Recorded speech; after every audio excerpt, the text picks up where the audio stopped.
John Rambo, l'un des films de guerre les plus incompris de l'histoire du cinéma. Tout de suite, on se regarde la bande-annonce.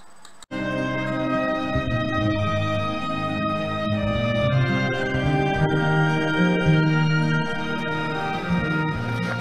you're gonna put your hands on that car.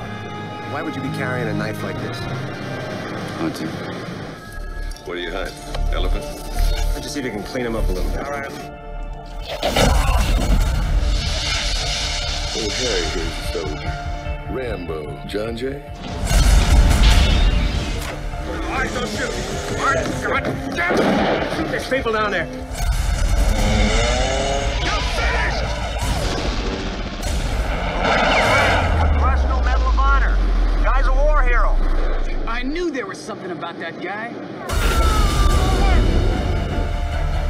Don't push it, I'll give you a war you won't believe. Well, look, John, we can't have you running around out there wasting friendly civilians. Take your first blood. Rambo, it's your last chance to come out.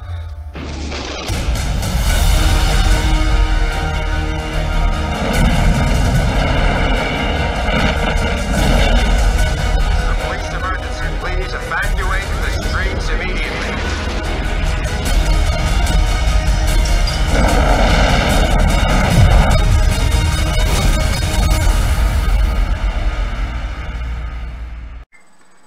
Alors pourquoi j'ai envie de parler de ce film que j'ai revu récemment? Parce que, pour commencer, j'ai chez moi la trilogie Rambo. Enfin, ouais, je sais qu'il y en a 5, je sais qu'il y a une trilogie, mais à l'époque où j'avais acheté le coffret, j'avais uniquement sorti que les 3 Rambo. Donc voilà, c'est pour vous dire si elle date. Vous voyez, j'ai Rambo 1, Rambo 2 et Rambo 3. On parlera de Rambo 2 et de Rambo 3 après.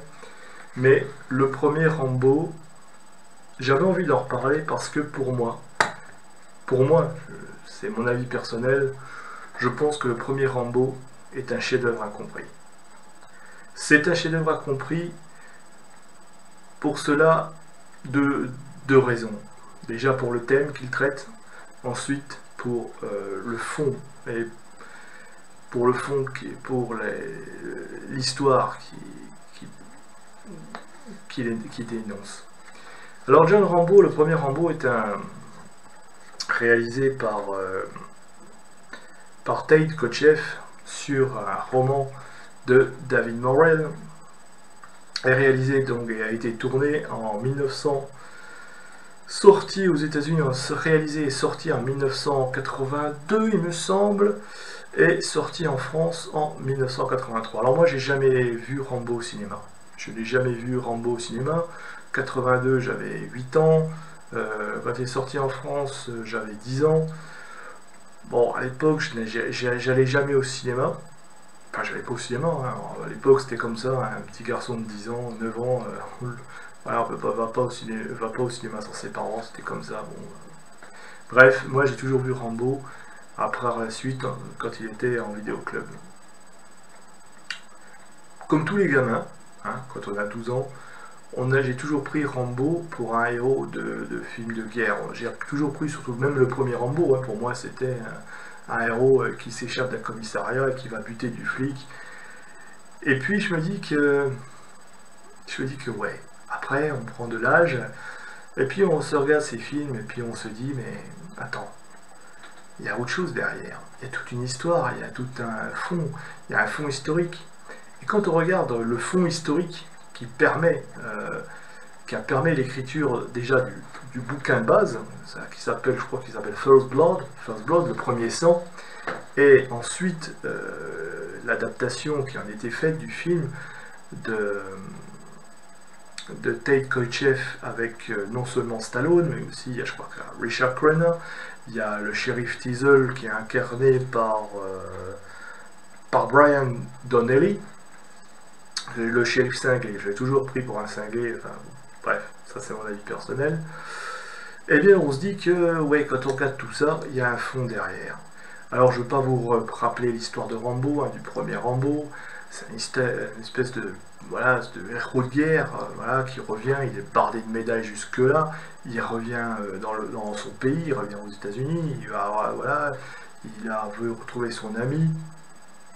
voilà, c'est un ancien béret vert, tout ça, il a connu les pires horaires au Vietnam, et il va retrouver un petit peu son ami, enfin, pense-t-il retrouver son ami qui vit au bord d'un lac, comme ça, tranquille. Et puis là, premier choc, premier stupeur, il va découvrir que son meilleur ami, son meilleur camarade, j'ai envie de dire, est mort depuis longtemps, emporté par un cancer causé par l'agent orange au Vietnam.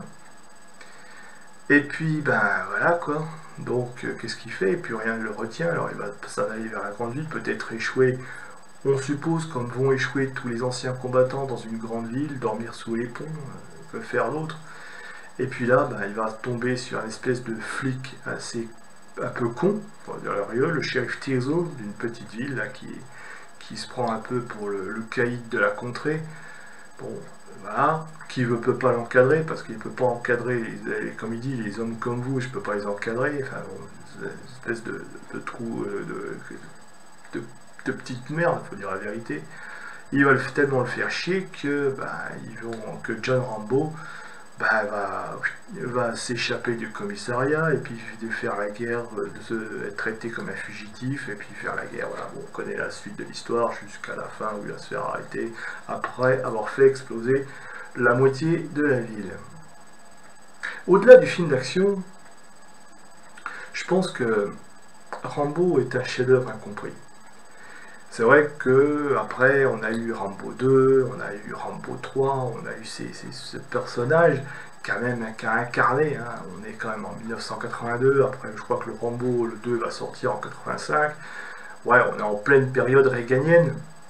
Reagan vient d'être élu, alors on sait tout aujourd'hui hein, ce qu'a été Reagan pour l'Amérique, c'est-à-dire c'est une sorte de pré-Trump, hein, je suis désolé. C'est un mec, d'ailleurs le slogan « Make America Great Again », c'est quand même un slogan de Reagan. Hein.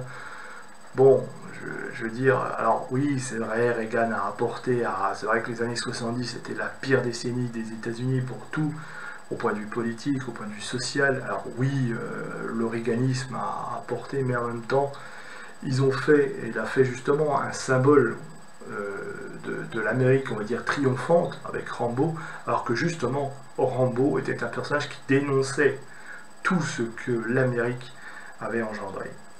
Alors, c'est un pari osé hein, de parler de Rambo à l'époque. Je rappelle qu'on est en 82, quand le film est sorti.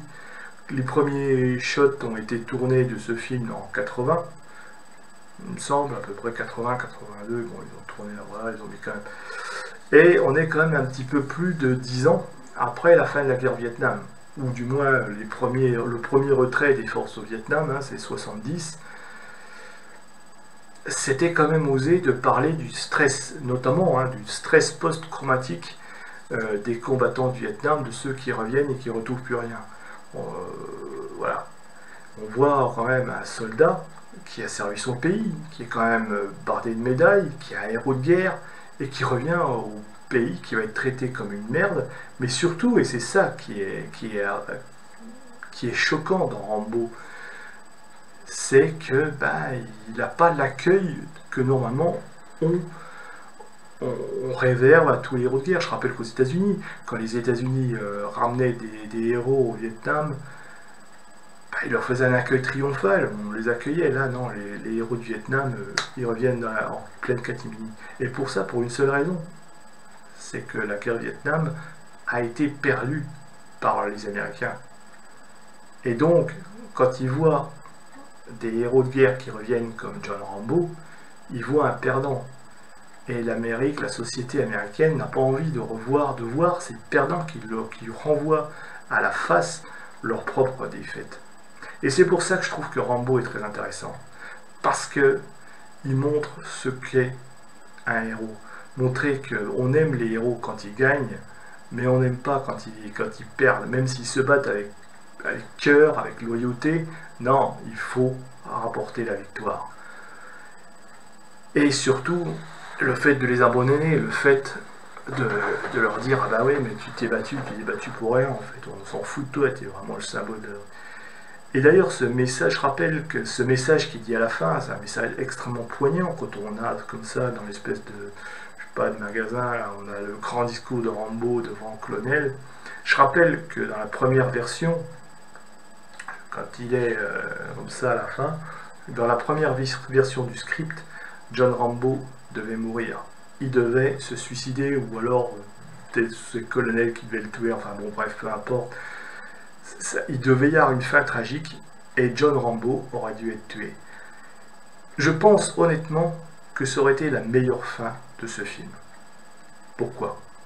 Certes, on n'aurait pas eu Rambo 2, on n'aurait pas eu Rambo 3, on n'aurait pas eu Rambo 4, on n'aurait pas eu Rambo 5, mais quelque part, ça aurait été la meilleure fin d'un film. C'est pas la première fois qu'on aurait eu un film entier avec un héros qui se fait tuer à la fin. Mais pour ce qu'il raconte, pour son propos, je pense que le voir un héros de guerre se faire buter dans son propre pays, après avoir mené une guerre intérieure contre les forces locales, ça aurait donné plus de force au message qu'il voulait entendre, qu'il voulait laisser entendre, et surtout, ça aurait évité que ce héros soit récupéré par d'autres réalisateurs pour en faire ensuite une sorte de propagande du républicanisme. Parce que Rambo, c'est devenu ça, hein. Quand on pense à l'Amérique, qu'est-ce qu'on allait représenter? Un mec avec sa mitraillette, un bandeau dans les cheveux. C'est devenu un symbole, malgré lui, c'est devenu un symbole de l'Amérique triomphante. Alors que ce film dénonce beaucoup plus de choses. C'est un film qui dénonce, c'est un film qui crie le malaise que peuvent vivre les anciens combattants du Vietnam, et j'ai envie de dire de toutes les guerres. Regardez, il suffit de regarder. Alors, certes, c'est pas tout à fait la même chose, parce que là, on est en présence de soldats qui sont engagés, professionnels, alors que là-bas, à l'époque, on avait des soldats, des conscrits, mais c'est à peu près la même chose. Ceux qui sont partis en Irak, ceux qui sont partis en Afghanistan, qui sont revenus, qui étaient complètement brinzingues, quoi. Je veux dire, c'est ça, la guerre, il n'y a pas de guerre propre, il n'y a pas de guerre qui ne fait pas des traces, voilà, toutes les guerres ont des effets psychologiques, et pas que les guerres menées par les États-Unis, j'ai envie de dire toutes les guerres, même en France, voilà. Alors, certes, en France, on sait un petit peu mieux accueillir nos soldats, c'est vrai. J'ai dit un peu mieux, je n'ai pas dit parfaitement, mais aux États-Unis, un soldat doit revenir auréolé de victoire. Et même si, voilà, cette guerre, la guerre Vietnam, qui a été perdue par les politiques américains, pas par les militaires, mais par les politiques américains, c'était le symbole d'une Amérique qui était perdue. Et c'est comme dans le film, on ne voulait plus les voir. On ne voulait plus les voir. Et c'est pour ça que Reagan va engager l'Amérique, lui, dans une autre voie, avec d'autres guerres. Hein, je rappelle qu'en 83, quand même, il va envoyer des Marines sur l'île de Grenade. À chaque fois, des petites opérations comme ça, pour faire oublier le traumatisme de cette défaite au Vietnam. Et je ne parle même pas de tous ces films, de tous ces... voilà, des portées disparues, tout ça, avec Chuck Norris, où on montre aussi, même d'ailleurs dans le 2, hein, dans Rambo 2, où on va parler des prisonniers de guerre. Ça, c'est un autre débat, on y reviendra après. Mais dans ce premier film, là, on parle simplement du stress post-traumatique et du retour des anciens combattants. Et la première chose que l'on remarque quand on regarde ce film, eh bien, c'est de se voir à quel point John Rambo est un étranger dans son propre pays. Finalement, il se sentait mieux quand il était au Vietnam, dans son enfer, mais son enfer à lui, enfin, ce qu'il appellera plus tard chez lui, que lorsqu'il revient en Amérique, où il n'est plus un Américain. Il est personne, il est quelqu'un qui se sent étranger. Il est un étranger dans son propre pays. C'est ça qu'il faut retenir de Rambo. Et il va faire la guerre à des gens qui lui ont déclaré la guerre. Qu'est-ce qu'il fait, Rambo? Il fait que se défendre. C'est tout. Il fait rien d'autre. Si ce shérif à la con l'avait laissé prendre son chemin, plutôt que de l'emmerder, Rambo, il aurait passé son chemin. Il a voulu la guerre, il l'a eu. Comme il lui dit à un moment donné, là, quand il lui met le couteau sur la gorge, il lui dit « Je vais te faire une guerre comme jamais t'en as eu ». il fait la guerre, il fait ce qu'il fait. Et où est-ce qu'il emmène le shérif? Où est-ce qu'il est sûr de lui de gagner? C'est dans la forêt. En fait, c'est ça. C'est un ancien combattant auréolé de guerre qui va faire la guerre à son propre pays, mais parce que on lui a déclaré la guerre, par le mépris, par l'indifférence, par tout. Ça renvoie aux Américains, eh bien, que vous avez des héros, les gars. Même s'ils ont perdu, vous n'avez pas le droit de leur faire ce que vous leur faites subir. Ils ont servi leur pays avec honneur. C'est ça que nous dit le film Rambo. Et c'est en ce sens-là que moi je dis que ce film, Rambo 1, le First Blood, est un chef-d'œuvre, au même titre que d'autres films qui traitent du même genre. Je me pense notamment à Voyage au bout de l'enfer, ou de Michael Cimino, ou alors Apocalypse Now de Coppola. Pour moi, il rentre dans cette catégorie des chefs-d'œuvre. Alors, ça reste un film d'action, après tout, hein. On a regardé tout ça, ça reste un film d'action, mais si on réfléchit 2 minutes à ce qu'il évoque, il raconte beaucoup plus de choses sur l'histoire américaine que n'importe quel documentaire qui aurait été fait à la même époque. On peut le classer, je vous dis, entre Voyage au bout de l'enfer, entre Apocalypse Now, et plus tard même, ce qui va sortir ensuite, en 87, je crois, en 87-86, je ne sais plus, mais dans ces eaux-là, Platoon, mais il y en aura d'autres, en Bunker Hill, etc. Tous ces films qui font partie de la guerre Vietnam. Pour moi, c'est un chef-d'œuvre. Rambo 1, je le vois comme un chef-d'œuvre incompris, puisque justement, quand elle va sortir, ils vont prendre le personnage de Rambo, ils vont en faire quelque chose de totalement à part. Puis alors, je ne parle même pas du 3, où là on est dans le délire total. Mais bon, on va reprendre ça, je crois qu'on va reprendre un petit peu un Rambo beaucoup plus sombre dans le Rambo 4. Et puis après Rambo 5, même, bon, qui s'est loupé sur la fin, enfin, bon bref. Mais Rambo aurait dû rester, pour moi, c'est mon avis personnel, je pense que Rambo aurait dû être un film unique.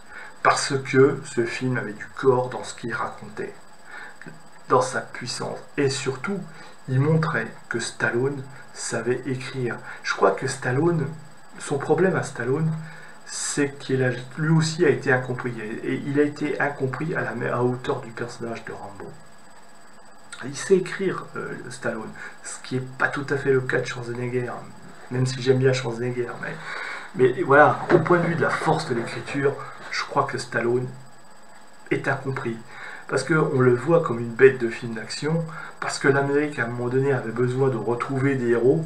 Alors ils ont pris ce personnage de Rambo, et ils en ont fait le symbole d'une Amérique triomphante, alors que Stallone, qui a coécrit la chose, voulait raconter forcément autre chose, et surtout satiriser, critiquer la politique américaine concernant tout ce qui est les anciens combattants des guerres que les États-Unis ont menées. Alors, certains vont dire que c'est un film évident, c'est le symbole d'un film de droite, mais moi j'ai dit que le premier Rambo, c'est un film contestataire, c'est un film de gauche, c'est un pur film de gauche, c'est un film contestataire pour tout ce qu'il dit. Et en plus, on voit un mec qui affronte quand même des policiers, qui affrontent l'autorité, qui affrontent l'État. C'est un film contestataire, c'est un film de contestation, Rambo.